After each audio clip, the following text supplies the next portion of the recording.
فاش كيتلاقى الذكاء مع المكر كينتج لينا هاد الوحشين، بين واحد الهدف ديالو هو الانتقام، اما الاخر فباغي يحقق العداله باش ما كان. شكون اللي عنده الحق وكيفاش غادي تسالي هاد القصه بقى حتى الاخر وغادي تفهم. كتبدا القصه مع محقق سميتو فكرام بعد ما جاتو الخبر من محقق عباس باللي كاين مجرم سميتو موني في هاد المبنى، وفكرام كيشوف وجه جديد انضم للفرقه تاعهم وكيسولو على سميتو. كيقول ليه سميتي ديباك، وقال لي واش عندك شي خبره ولا هادي اول مهمه ليك؟ قال لي لا هادي اول مهمه ليا. قال لي وجد راسك معايا حيت من الان فصاعدا غادي تعيش الرعب ولدي. كيوصلوا قدام الباب كيقول لهم فكرام ياك كلشي واجد، كيقولوا ليه كلشي واجد معلم، وكيقتحموا المكان. واول واحد كيشوف المجرمين هو عباس. ساعه تردد في البديه وما عرفش فكرام اش واقع ليه، وشبكات الحرب تيريفيا تيريفيك، واللي حكموا فكرام ما كيعاودوش مره اخرى. السيد ما عندوش شي حاجه سميتها الرحمه، وملي صفاوها ليهم كاملين فكرام كيبان ليه واحد باقي عايش، وهذا خونا هو الرئيس تاعهم اللي سميتو موني. كيخرج رافع يديه وكيقول لفكرام انا مزهوق اعفو عني، وفكرام كيقول لي غادي نخليك تعيش الا قلتي لي فين هو فيدها. بدا يحلف لي نقسم لك بحياه الوالده ما عرفوا فين كاين. كيرد عليه فكرام ايوا ما خليتيليش شي خيار اخر، وكيصفيها ليه. من بعد كيتجمع فكرام مع الفرقه تاعو باش يحسبوا عدد الضحايا الى اخره باش يقدموا التقرير تاعهم، ولكن كيكتشفوا باللي كاين واحد معاهم بريء وما عنده حتى سلاح وقتلوه بالغلط. كيقول عباس لفكرام غادي يحقوا معنا في هذه القضيه ما نوقعوا في مشكله، لكن فكرام كيطلب من واحد منهم يجيب ليه السلاح من اسلحه العصابه اللي دهموها البارح. كيجيب ليه السلاح كيمسح منه البصمات وكيسولهم شكون يباقي معاه القرطاس. كيجابوا ديباك ها هما العماس، وفكرام قال لي واش انت حمار، حنا كنحاولوا نمسحوا البصمات وانت عاطيني القرطاس بيديك. وكيقول الرجال تاعو شكون غادي يكون ضحيه هاد النوبه، وكيحصل فيها واحد سميتو بهار. كيقول لي انا مزاوق ما ضربنيش الرجل خلينا بعد على ما نتمشاو، وكيتيري فيه الدراع وكيحط السلاح في يد الضحيه وكيالف احداث جديده. وكيقول لهم ياك كلشي فاهم، كيقولوا لي كلشي فاهم المعلم. من بعد كيرجع الفكرام للدار تاعو كتستقبلو مراته اللي سميتها بيريه وخدامه محاميه. كيضربها بواحد التدويشه بحال اللي ما وقع والو، وكيبدا يصلح في واحد الموتور خلاه ليه الاب تاعو سنين هادي. وفي الصباح كيلتحق بالمركز الشرطه وكيلقى المفتش العام كيسول فيه اللي كيقول ليه راه وصلني التقرير الطب الشرعي وداكشي اللي قلته هو اللي كاين. وكيسولوا على عباس علاش ما جاش معاه. كيجاوبوا فكرام باللي راه دا ولدو الطبيب. قال ليه ماشي مشكل غير وصلني واحد التقرير باللي فيدها زار منزل موني وكنت باغي عباس يتحقق من الامر. قال لي فكرام انا نمشي في بلاصتو. وصل لعين المكان ودا معاه ديباك اللي ضرب دويره في المنطقه ورجع لعندو. قال لي ما لقيت حتى معلومه غير كتذكر لي سميت فيدها، ما كيرضى حتى واحد يجاوب ما عدا واحد الدري صغير اللي سميتو ديلي. كيمشي فكرام باش يقابلو، صحابو كاع هربوا ما عدا هو اللي كيقول لي انت اللي قتلتي الاب تاعي جاي تعتذر مني ياك؟ قال لي فكرام لا الاب ديالك كان مجرم وخدا ما استحق. قال لي ديلي هنيتيني منه، النيت كان كل نهار كيضربني ويبرد جنونو فيا. كيجلس حدا فكرام كيقول لي حتى انا الاب تاعي كان كيضربني كل نهار، ولكن تعلمت حاجه وحده من داك الضرب، يا اما تشد الطريق الصحيحه يا اما تشد الطريق الغلطه، ما كايناش شي حاجه سميتها بين وبين. والبعلوك كيبغي يغفلو كيهرس القرعه وكيبغي يطعنوا بها. كيشدوا فكرام وكيتبتوا وتيطلب من ديباك يتهدن. والدري بدا يبكي وكيقول ليه كيفاش نعيش وسط الناس دابا، غادي يقولوا عليا ما جابش حق باه وانا اصلا عايش هنا في القاهره. ولكن فكرام كيهدنو وكيدي عند واحد معرفه صاحب الاب تاعو اللي كيدخلوا النادي ديال الكريكيت. دار فكرام هادشي باش يبعدوا على البليه وطريق الشر. من بعد كيرجع فكرام لمركز الشرطه وكيلقى رئيس الدائره منوض قرباله. كيقول لهم قتلتوا 22 واحد وتقول واش شديتوا هاد المدعو في يدها، اش بغى يكون بالسلامه، وإلا بقيتوا غادا على هاد الحال اش من فرق غادي يكون بينكم وبين المجرمين. كيتدخل فكرام وكيقول ليه انا كان امن باللي يموتوا 4 المجرمين وما يموتش شرطي واحد. كيحبسوا عباس قبل ما تحمل القضيه. كيقول لهم انا كنتحمل المسؤوليه ديال كاع اللي جرى، الا كنتوا غديروا شي تحقيق ديروه معايا انا. وفي الليل كيتجمعوا الحباب وكيشكر فكرام عباس حيت كيوقف معاه. وكيقول لي علاش قلتي غتحمل المسؤوليه وانت ما درتي حتى شي ذنب؟ كيجاوبوا بالله انا كنشعر بالذنب يا اخي بسبب الشخص البريء اللي قتلناه، وكنحس بالله كيعاقبني بولدي بسبب داك الذنب اللي اقترفت. وفكرام كيواسيك ويقول لي ما تلومش راسك البطل، حنا ما درنا حتى شي حاجه غلطه. وفي الصباح كيرجعوا الخدمه كالعاده وكيلقاو المفتش العام قدامهم. كيقول لهم عرفنا مكان فيدها ووجدت القوات اللي غادي تخرجوا بها. ملف فيدها خاصو يتسد اليوم قبل غدا. كيجمع فكرام الرجال تاعو كيعطيهم الخطه اللي غيمشيو عليها وكيفاش غادي يطوقوا المنطقه التي شهد بها فيدهاي باش يقدروا يحاصروه. وكلشي كيهز سلاحه وكيستعد. والا كنت كتسائل شكون هاد فيدها اللي خارجين بالقوات باش يحاصروه، غادي نقول لك غير صبر حيت هو جاي لعندهم برجليه وتا واحد ما راد ليه البال. كيدخل لمركز الشرطه وكيدوز بالماكينه التفتيش اللي كتبدا تصفر حيت كان هاز معاه السلاح. كيخرج سلاحه وكيرفعوه في وجوههم، ولكن هو ما جاش باش يتحارب معاهم انما هو جا يسلم راسو بيديه. من بعد جلسوه وبدا يحقوا معاه، جربوا معاه مع جميع اساليب، سواء اساليب التهذيب او التهديد. ساعه والو وتقول واش السيد بغى يدوي ولا زايزون. وفكره ما كانش مرتاح ليه كيفاش السيد كان مخبي في امان الله، جا سلم راسو. المفتش عام كيقول لي لا ما قالش بالجرائم تاعو ما نقدروش نقبضوا عليه حيت ما عندنا عليه حتى شي دليل. وكيقرر فكرام يحقق معاه بنفسه، غير جلس قدامه وهو يتكلم في يدها. قال ليه اش بان لك نعاود لك واحد القصه. جاوبوا فكرام كدوي بعدا. انا صحابك صارت لسانك. جاوبوا في يدها. انا كنعرف فوقاش كندوي ومع من كنهضر. وجيت نعاود لك واحد القصه لا بغيتي تسمع. قال لي القصص ديال المجرمين بحالك معروفين. كنت كنعاني من الفقر وانا اللي عاد والديا، وحيت كنت باغي نصوب فيهم ما لقيتش باش. الحل اللي كان قدامي هو نسرق، ومن السرقه ترميت الاجرام، وهادشي اللي عطا الله. شوف الا عطيتك 100 مليون وقلت لك حبس الاعمال اللي كدير غادي ترفض، ولكن غير غادي توصل للدار غادي تبدا تخطط كيفاش تسرق هاد 100 مليون. كاينه ولا ما كايناش؟ هذه هي الطبيعه تاعك. وفي يدها قال لي الا عطيتك هاد 100 مليون وطلبت منك تطلق سراحي غادي ديرها، ولكن غير تجيك شي فرصه في شي مداهمه غادي تقتلني. كاينه ولا ما كايناش؟ حيت هذه هي الطبيعه تاعك. حنا كنتشابهوا، كون ما كنتش انا كاع ما تكون انت. قال لي فكره وقف عند حدك، ماشي حيت المش والفار عندهم الديل صافي راه حنا كنتشابهوا. سولو في يدها قال لي واش انت اللي كنتي مسؤول على المداهمه الاخرى اللي مات فيها 22 واحد؟ قال لي صاحبي عباس اللي وراني المكان وانا اللي صفيتها ليهم. علاش بقاو فيك؟ جاوبوا في يدها خلينا ما هادشي كامل. الا كنتي كتسال كيفاش واحد كان بمأمن ومأمن وعلاش خرج، حيت جاي يعاود ليك هاد القصه. انا نبرقم وانت تفهم، وكترجع بينا الاحداث ل 13 سنه الماضيه، وبالضبط في قريه باشوراما. وكنشوفوا وحدين كيخطفوا طفل صغير من قدام واحد المدرسه. كتوصل الخبر زعيم القريه اللي سميتو باندي اللي ما راضيش كيفاش وحدين يتجرؤوا يديروا هادشي في المنطقه ديالو، وكيسول الرجال تاعو لا كان شي واحد عنده الفكره على الخاطفين. كيقول لي واحد سميتو بابلو.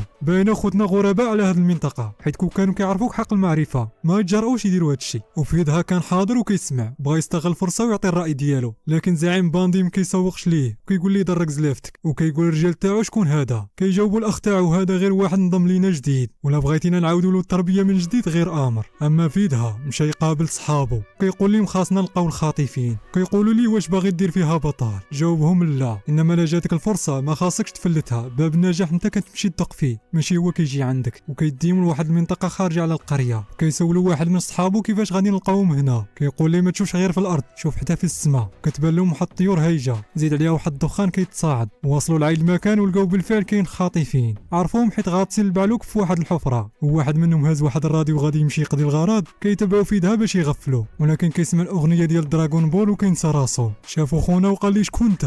دفعوا طلب من رجالو يصفيوها ليه. وصحاب في يدها جالسين كيقادوا في الخطه حتى بادلهم قضيه ترونات. وكتشوف يا حبيبي اللي طاير اكثر من اللي طايح، ما كان غير رفع عليه البشري وزتحيه مع الارض، وعينك ما تشوف غير النور. بعد ما تخلصوا من البياض بقى قدام في يدها غير البيدق الكبير اللي هو هارب قدامه وهو تابعه. وقال لي شحال قدك تهرب مني؟ كيتيري فيه وما كتجيه القرطاسه غير في المسعوده. وكيرجع الطفل للاهل تاعو، والاب ديال الطفل كيكون فرحان. كيقول لي ما عرفتش كيفاش نشكرك. كيجاوبوا في يدها لا بغيتي تشكر شكر باندي، الفضل راجع ليه. وفي الصباح كينادي عليه باندي كيقول لي العمل عليك والفضل كيرجع ليا. علاش درتي هادشي كامل؟ علاش اصلا ساكت ما باغيش تدوي دابا؟ رد عليه ديما كنبغي ندوي معاك، لكن كتصرف معايا بتكبر وما كتبغيش تستمع ليا. كيبتسم باندي في وجهه وكيعطيه واحد التعنيقه وكيقول ليه السموحات. وكيقول لخوه من اليوم هو اللي غادي يولي مسؤول على الاعمال ديال المقاولات. وخوه كيطلع ليه الدم وكيمشي يشكي على شي برصات اللي كيقول ليه ماشي وقته دابا، هو اصلا محمي من طرف باندي. دابا خلينا نركزوا على الخدمه تاعنا. وكنشوفوا المدعو بابلو كيضرب دراري صغار ملي يعطيهم طحين يبيعوا شنو يقولوا للشرطه. وكيسولهم باش تقدر تعرف على شرطي الا كان لابس عادي. كيجاوبوا واحد الولد سميتو باتشار بالموسطاج واللحيه مكرطه معلم. كيقول لهم صفقوا عليه. كيشوفهم في يدها كيوقف على باتشاك وكيسولوا واش كدير هنا. كيتدخل بابلو بيناتهم كيقول لي اش بغيتي عند الولد؟ راه خدام معايا. كيجاوبوا باللي راه خويا الصغير هذا. قال ليه وانا نفهم من عذرتك. قول لي هو كيشبه خوه الكبير. كيشدوا في يدها من حناكو وقال لي يفوتوا عليك ولا غادي نعلقك من كراعك. وفي يدها كيطلب من خوه يركز على الدراسه تاعو وبعد من الناس التافهين، وكيوصيه ما يديرش شي تصرفات سبيانيه حيت غادي يغيب عليه واحد 3 ايام. وفي اليوم التالي كيفرق بابلو السلعه على الدراري الصغار كيف العاده، حتى كتقتحم الشرطه المكان على غفله. وبابلو كيطلب من الدراري الصغار ينتشروا، ولكن بقات حاصله عنده واحد الحزمه حار فيها. كيقول ليه شاف بارصات خلص منها ودابا قبل ما تشدك الشرطه. وبابلو دايخه بيه حتى بان ليه شاطاك مع الصديقه تاعو غادي للمدرسه. كيطلب منه يخبي هاد التصويق عنده. كيقول ليه لا. كيجر البنت معاه. وبابلو كيقول ليه نعطيك 100 روبيه غير شدها عندك. كيرفض، ولكن البنت اللي سميتها شاندا كطمع كتاخذ ما عنده البضاعه مقابل 100 روبيه. كتكمل طريقها مع شاطاك، ولكن غير كيشوفوا الشرطه كيعلقوا، ولكن في الاخر شدوهم وشدوا حتى بابلو اللي قلبوه وما لقاو لقاو عنده والو. واحد الشرطي كيقول الضابطه اللي معاه لقينا البنت عندها البضاعه، وكتسولها الضابطه من جاتك هاد البضاعه، كتجاوبها لقيتها طايحه في الطريق ما كتثيقش بها وكتبغي تضربها. كيدخل شاطاك كيقول لي راه بابلو اللي عطاها هذيك الحزمه مقابل 100 روبيه. كيقول لهم بابلو راه غير كذاب، كتجمعها معاه بواحد التصرفيقه وكيشدوه. وفي الليل كيخرجوا شي بارصاد بكفاله وكيطلب منه يربي داك الولد اللي برقق عليهم باش يبقى عبره لاي واحد كيتجرأ يدير بحاله. كيقول لي بابلو داك الولد راه خو في يدها، وكيجاوبوا ولا كان خوه من بعد. وداكشي اللي دار بابلو، مشى شد شاطاك وتقابلوا يدو بواحد قطيب حامي. وملي رجع في يدها من السفر تاعو كيلقى خوه تعداو عليه. ومن بعد ما عرف القصه كيقول لي كون هاني هادشي ما غاديش يوقع ليك مره اخرى. وفي الليل تيبان ناوي على خزيت، كيهز واحد الماسيطه وكيمشي قاصد مول الفعله وكيجبدها معاه الراس كيصفيها له. كنرجعوا دابا للحاضر وفي يدها كيقول فكرام في نظر شكون اللي صفيتها ليه، واش بابلو ولا شي برصاد؟ انا عارفك كتفرق بين الصواب والخطا، ولكن دابا عندنا جوج غالطين، واش غادي نحاسبوا الفاعل ولا المحرض؟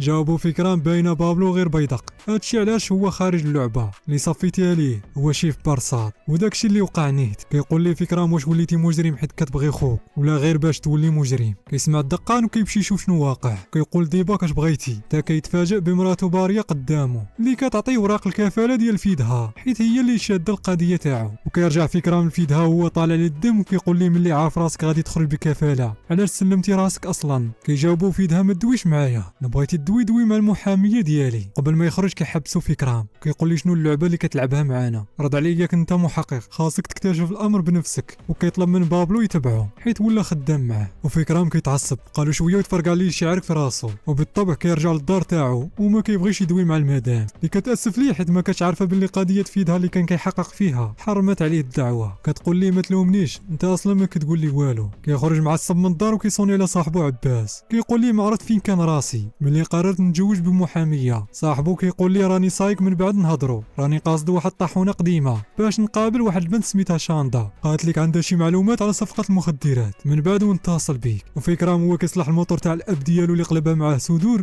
بدا يفكر في هضره فيدها، وبالاخص ملي هضر على الضربه اللي في يد خوه. تفكر خونا البريء اللي حط سلاح في يدو كانت عنده نفس العلامه في نفس البلاصه، ولقى داكشي اللي تيفكر فيه على صواب. زيد عليها البنت اللي غادي قاصدها عباس عندها نفس سميه البنت اللي كانت كتقرا مع شاتاك. من الاخر فيدها سلم راسو باش يعرف شكون الجاني وينتقم منه. صونا فكرام على عباس اللي لقى تليفونه طافي، ومن بعد صونا بالزربه على المفتش العام قال لي نتقابلوا في طاحونه فلانيه، راه فيدها نصفخ العباس باش ينتقم منه. جيب الرجال ديالك بالزربه وصل عليا. وصل فكرام لعين المكان وهنا الصدمه، لقى راسو تاخر وصاحبو عباس تقتل. ام الامانه دا امانته، والبنت شاندا حتى هي ميته وباينه هي اللي غدرات بيه وقتلاته. وصلوا البوليس لعين المكان. واش غادي نستافدوا منكم دابا؟ وفكرام بقى غير مصدوم، في لحظه خسر اعز صحابه، برك على نفسه وعلم الاهل ديالو بهاد الخبار الحزينه. وفي اليوم التالي شيدوا مراسم الجنازه لعباس، وفكرام ما حالف حتى ياخذ بطاقه صاحبه. من بعد كيرجع لمركز الشرطه باش يقابل رئيس القسم. ساعه كيلقى مراته سابقاه، وعطات رئيس القسم بعض الادله اللي كتثبت ان فيدهاي ما كانش متواجد النهار اللي تقامت فيه الجريمه. كيخنزر فيها فكرام كيقول ليه راه مات عباس صاحبي عباس، صافي غير صاحبك نشدوه ظلما. ورئيس القسم كيقول لفكرام الرصاصه اللي خرجنا من عباس هي من سلاح ديال شاندا، حنا كنخدموا بالادله ماشي بالعاطفه. وفي الليل كيتجمعوا الحباب وهما حايرين كيفاش يقبضوا على فيدها. ومفتش العام كيقول لفكرام خاصنا ناخذوا بطار عباس في يدينا. كيرد عليه فكرام كون هاني اللي غادي يقدر يوصلنا لفيدها هي المحاميه ديالو. وهو جالس في الدار مع مراته في امان الله كيجي اتصال من المساعد ديالها اللي قال ليها باش ندفعوا ملف ديال فيدها المحكمه خاصنا التوقيع بعدا. كتقول لي انا غادي نقابلو وناخذ توقيع بنفسي. وفكرام كان كيتصنت كاع الهضره اللي دارت بيناتهم، وبداو هو والرجال ديالو يتعقبوها. ولكن واحد اللحظه ما بقاو فاهمين والو حيت قلبت الطريق راجعه للدار. عاد دارك فكرام الطوموبيل الكحله اللي حبست قدامهم في السطوب 100% تبادلوا الملفات في ديك اللحظه. وطلب من رجالو يتعقبوا ديك الطوموبيل حتى هي، وبدا يقلبوا عليها قند بقند حتى لقاها المساعد ديالو سميتو بهار، وبان ليه واحد نازل منها وفي يدو الملف. علم فكرام بالخبار طلب منه يتبعوه وما يغفلش عينه عليه، ولكن هو تابعو كيتوضر ليه وما عرفوا فين دار. وصاحبنا اللي مع الملف علم فيدها ان الشرطه كتقلب عليه، وبدا ينقز من دار لدار. السيد متعود يهرب من سطوحه، وملي حس براسو بعد على القريه شويه دخل في واحد الميناء. ساعه وعا كيلقى فكرام قدامه، في يدها كيقول لي جيتي كتقلب ليا باغي تنتقم من العباس. وفكرام كيتعصب ومبغاش يصفيها ليه بكل بساطه، انما بغى يخلي ضاربوه بعدا، وبقى شابك عليه بالرفع والنصب، وفي يدها مسلم ليه راسو كاع ما كيدافع على نفسه، وبالعكس كيقول لي زيد خرج ما عندك. كيبقى عليه فكرام بالديريكتات، كيقول لي علاش قتلتي عباس وعلاش قتلتي عباس، واللحيه اخيرا كيدير شي حركه وكيضرب له وجهه مع الارض، وكيقول لي علاش قتلتي خويا شطاك. كيشنق عليه فكرام كيقول لي عباس رجل شريف شرطي عفيف كان غير كيدير خدمته.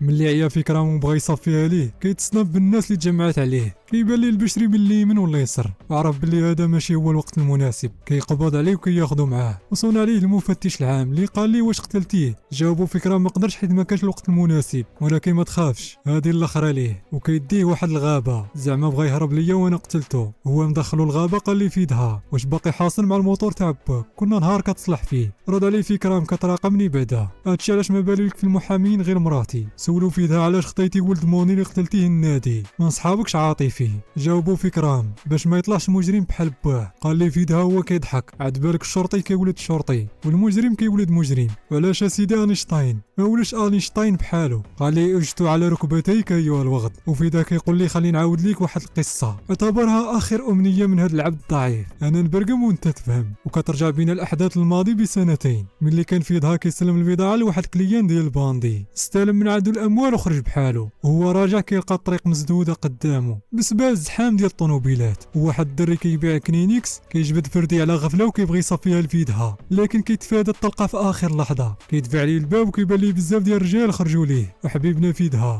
اللي شدو كيهرس له ضلوعه، تما كان غير فرشه خليه في بنادم. هز واحد الشاكمه اللي ضربوا بها كيسكت ليه البوق، وما تحاولوش تقلدوه حيت خاص تكون عندك دراع والمرضي، وفاش كيعجبك اللي يشدو كيقرضو ما كاينش المزاح. وخو كيطول عليه من الشرجم كيشوفو محامين عليه، كينزل يتدخل باش يساعدو. وفيدها ملي شافو كان فرحان ونسى راسو وبقى يشوف فيه بكل افتخار، ولكن خو كتصلح ليه غير القرايه وماشي ديال هادشي. كيتعصب فيدها ملي كيشوف خو كياكل هرماكه، كيشد خونا اللي كان كيضرب فيه وكيندمو على النهار اللي تزاد فيه. بعد ما عطاه قتله ديال العصا طلقو يمشي بحالو. كيرجع فيدها الدار وكداوي جراحو مرت خوه شاندا، حب الطفوله ديال خوه شاطاك، وما ديوش عليها كل مره كيفاش كنطق السميه ديال هاد خونا. وشاطاك كيبغي يخرج خوه من المستنقع اللي فيه، وكيوريه شي تصاور ديال شي وحدين كان عندهم هاشي كريرسات في البديه ودابا داروا محلات ولا عندهم كنيان تبارك الله. وفيدها كيقول لي علاش كتوريني هاد التصاور. جاوبوا هاد الناس هما اللي ساعدتهم ب 500 روبيه اللي عطيتيني، استثمرت مع هاد الناس وضوبلت الثمن، وطلب من خويا يثيق فيه بان هاد المشروع ناجح. قال لي ما طلبش الثقه، انت عارف ملي كنثيق فيك ثقه عاميه. ومن بعدها كيقابل فيدها بانداي باش يعطيه فلوسه من البضاعه اللي باعها، وعاود لي على المشروع اللي باغي يفتح خوه، وقرر بانداي يعاونو غير بشرط ياخذ شويه ويعطيه شويه، يعني داخل معاهم شريك. وفيدها كيحتفل مع خوه حيت حصلوا على الفلوس اللي غادي يبداو بها الاستثمار تاعهم، والحياه غادا تمشي حلاوه. وشاطاك مريح في القهوه مع بابلو اللي بغى يعطيه يضرب شي نطرات، ولكن الكارو ديال بابلو ما يقاد عليه حد حيت عامر مواد حافظه. وفيدها شاف المنظر دخل القهوه وتصرف بشكل عادي، وقال لبابلو انت انسان متعبد ياك تتعبد داكشي ديال التماثيل، تمثال شيفا ديما كيكون في عنقه واحد الحنش،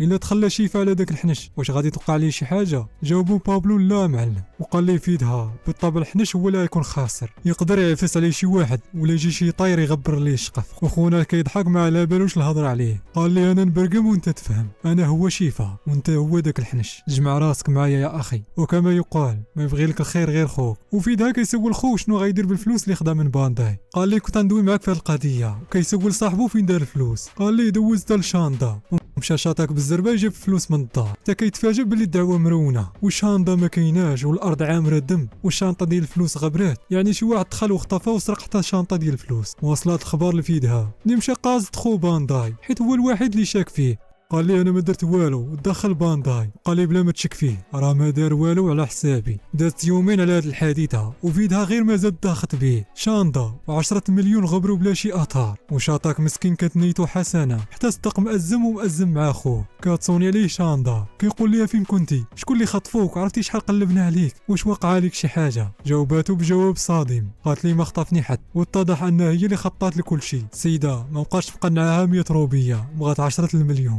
ولكن تنادم مع الحال وصونات عليه. رجعت للدار وشاطاك قابله هو مازال مصدوم، ما متيقش ان هادشي خرج منها. قالت لي ملي شفت الفلوس طمعت وبالوا لي جميع احلامي كيتحققوا، ولكن انا في نص الطريق عرفت بلي هادشي اللي اقدمت عليه راني تخليت على اكبر حلم عندي هو انت. وفي يدها داخل الدار عينه حمراء طافي البوله الحمراء، ملي كتشوفو شاندا كتسلم امرها الواقع، كتعرف هذه هي الاخرى ليها. لكن شاطاك كيعطار الطريق خوه كيقول ليه دير على وجهي، نسى بلي راه هربات، فكر بانها راه رجعات. من بعد كيقابل في يدها بانداي اللي كيقول ليه البنت اللي دارت فينا هاد الحاله باقا عايشه عندك في الدار، بحال هكا تا واحد ما يبقى يخشاني، وجهي وكرامتي غيطيحوا الارض وهذا لا يجوز. وانت عارف القواعد تاعنا كيفاش كتمشي، يقتل تلك الفتاه. انت ترجع بينا دابا الاحداث الحاضر. وكيقول في يدها الفكرام اذا كنتي في بلاصتي شنو غتختار؟ توقف في صف شاتاك ولا بانداي؟ توقف في صف العلاقات ولا في صف القواعد؟ جاوبوا فكرام باللي بانداي قوي، اما شاتاك عنده قوه واحده وهي خوه. ثورة على بانداي كتعني معاداة عصابة، ولكن شاتاك ما عندوش من غيرك انت وشاندا. انا في بلاصتك غادي نوقف في صف شاتاك، حيت شاتاك شخص بريء وظريف. هنا بدا فكرام يفهم الفيلم وشنو المقصود من هضرته. كيحيد له السلاح من يده بواحد الحجره وضربوا بها الراس حتى تكالما. شنا قال ليه وقال ليه كيما قلتي اخي بريء. هادشي علاش واجهت بانداي ورجالو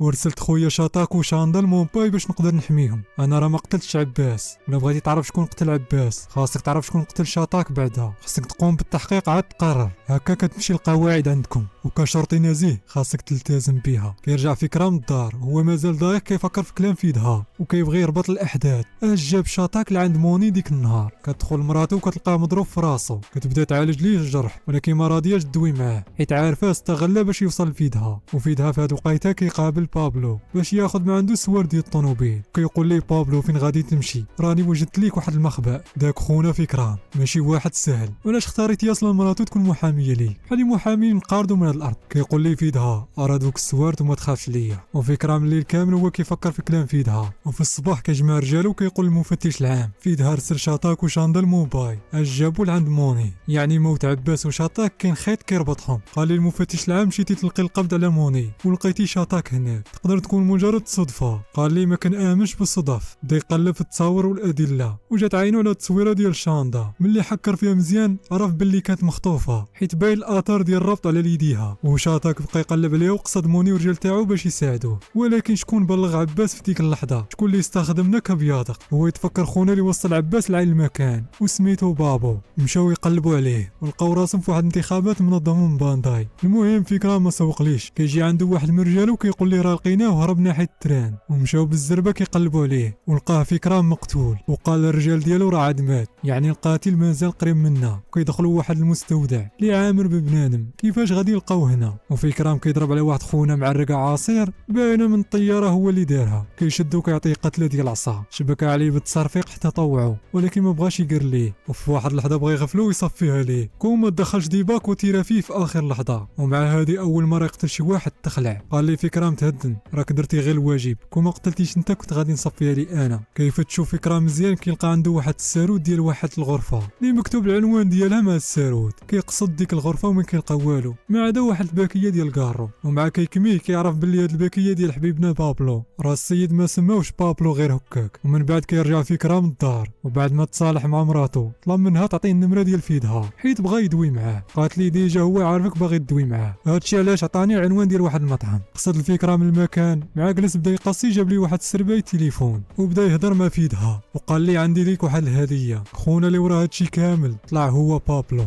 وفيدها من سمع الهضره بدا يضحك وقال لي حتى انا عندي ليك واحد الهديه اللي عباره عن سلسله ديال الموتور اللي عيا يقلب عليها. اما فيدها فهاد الوقيته اطفال بوله الحمراء وقلبه ولا شاعل بحال شي جمره، واللي جا في طريقه كيغطيه بالصباغه الحمراء وعلي شدو كيدقدقو كيصفيها ليهم حتى دخل على بابلو. قال لي ما تخاف ما تهش كلشي تفرش واليوم غادي تحش. اما فكرة مصلح الميطيره وصل عليهم وصون على المفتش العام اللي قال ليه ما دير والو حتى نوصلوا عليك. جاوبوا فكرة ملي غادي توصل غادي تلقاهم ميتين بجوج بعد بعد ما فيد هاي عطا بابلو قاتله ديال العصا. قال لي علاش درتي هادشي كامل؟ جاوبو بلي هو كان خدام عن بانداي بحال شي كلب باش يتقرب منه ويدير بلاصتو، ولكن غير بان فيدها كاع داكشي اللي كان كيخطط ليه مشى في الزيرو، وبانداي ترى عليه ولا تابع فيدها بحال شي عبد. هادشي علاش ولا حاقد عليه وما حلف حتى ينتقم منه. وفي هاد اللحظه كيتدخل بيناتهم فكرام وقال لي فيدها مرحبا بالمحقق تاعنا، جيتي في الوقت المناسب، نعرفك على بابلو صاحبي اللي دويت لك عليه من قبل، هذا عشيري هذه 20 عام واليوم هو اخر نهار ليه وكينحر له عنقو صفها ليه. كيتعصب فكرام وكيبغي يتيري في فيد هاي، كيقول لي علاش درتي هادشي؟ كيرد عليه تهدن،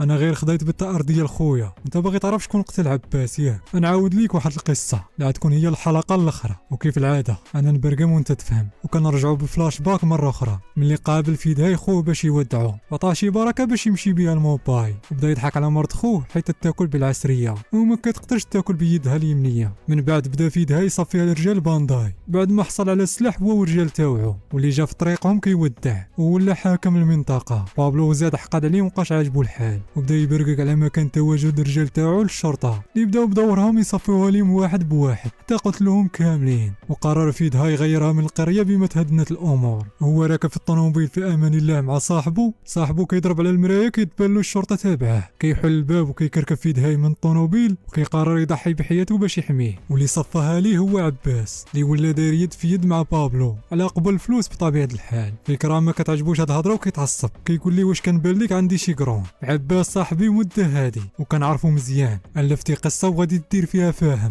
قال لي فيدها البغله بغينا يشد الطريق كنديروا له دراجات في جناب عينيه، ياك ولد صاحبك عباس مريض والنفقه ديال المستشفى غاليه، منين كيجيب الفلوس؟ واش الراتب اللي كيشد في نظرك قادو؟ هاد الحاجه ما يقدرش يشاركها معاك حيت انت شرطي نزيه وغادي توقف له في طريقه حيت ما كتقبلش الرشوه. من بعد كيوصل المفتش العام ورجالو لعين المكان ما كيلقى غير فكرام وبابلو اللي ودى الحياه، وكيسولوا على فيدها فين هو. كيجاوبوا خليتو يمشي حيت ماشي هو اللي قتل عباس. قال لي المفتش العام ياك عباس قتلاتو شاندا؟ قال لي لا انا ما كنتش راد البال من البدايه، نهار مداهمه كان عباس متردد حيت كان عارف شاطاك بريء، هادشي علاش كان كيحس بالذنب وكيلوم نفسه، وباش يكفر على داك الذنب ولو غير شويه قرر يعتق شاندا، وحيت المجرمين كانوا كتار قتلوا شاندا وقتلوا عباس وزيد عليها شاندا ما كتقدرش تستخدم يدها اليمنيه السي المفتش، وبدا يدور عليهم واحد بواحد وقال لي ما انا كنت اعمى، انت درتي عراسي لاختك ما دارها حتى الوزير، انت شريتي موطور تحشم تقول عليه موطور، راه طونوبيل هذيك انت درتي وانت المفتش واللي تيعطيها غير القصاره والعواصر، انا كنت عايش غافل كنشوف غير قدامي ونسيت نشوف في جنابي. قال لي المفتش العام عندك الحق، ولكن شنو نقدروا نديروا بالراتب اللي عندنا؟ شوف غير الاب ديالك سنين هو خدام مع الشرطه، اجده موطور مودره ليه السنسله، كانت خطتنا بسيطه نقتلوا شاطاك ويخرج فيد هاي من الجحر ديالو نصفيوها ليه وناخذوا الفلوس من بابلو، ومريضنا ما عنده باس، ولكن عباس فاق ليه ضمير ديال ابو فرناس قال لك هادشي اللي كنديروا فيه ما مزيانش، وزيدك هادي ملي وصلنا لقينا باقي حي وحنا اللي قتلناه حيت لا بقى حي غادي نمشيو فيها كاملين. كيشنق عليه فكرام وكيقول ليه اش من الفرق بقى بينكم بين المجرمين على هذا الحساب، وكيطلب من كلشي يحط السلاح تاعو. كيوصل ديباك معطل كيقول ليه فكرام غطي ظهري، واش من غطي ظهري؟ واش ما تعلمتيش احذر من عدوك مره وصديقك الف مره؟ ولكن كيعتقوا في يدها في اللحظات الاخيره، وملي كيتلاقاو القباح اش كيوقع؟ عينك ما كتشوف غير النور. كيتعاونوا كيبداو يصفيوها ليهم واحد بواحد، اللي جا قدامهم كيشد الارض وما بقى قدام فكرام غير المفتش العام اللي كيضربوا بقرطاسه الكتاف. واش هادشي غادي ياثر عليه؟ لا يا حبيبي، كيتفادى القرطاس في السماء، كيشد الشيباني وما كيحنش فيه، كيعاود له التربيه من جديد، كيقول ليه هذا هو الجزاء ديالك وكيصفيها ليه. من بعد كيجلسوا القباح مع بعضياتهم، كيقول في ذا البكرام نعاود لك واحد القصه. قال لي الله يرحم بها الوالدين ماشي وقته دابا، بارك عليا قصص. قال لي نخليهم ملقانا يعاودها، نعاود لكم القصه ديال واحد الشاب انا نبرقم وانت تفهم، كيعذب راسو باش يحط المتابعين ديالو شي حاجه نقيه. واحد النهار هو يغبر علاش وعلاش حنا مالنا صاحبي، ونرجعوا لحبابنا اللي كيواجهوا مسدسات في وجه بعض. وكيقول فكرام لفيدها ما عرفتش واش نعفو عليك حيت عتقتي لي حياتي وانا نقتلك على حساب الجرائم اللي ارتكبتي. وكيبقاو مخنزرين في بعضياتهم هكا. تسال الفيلم ما زدت عليك ما نقصت، هكا سال الفيلم. ما تنساش شي لايك وشي كومونتير زوين بحالك وتهلا.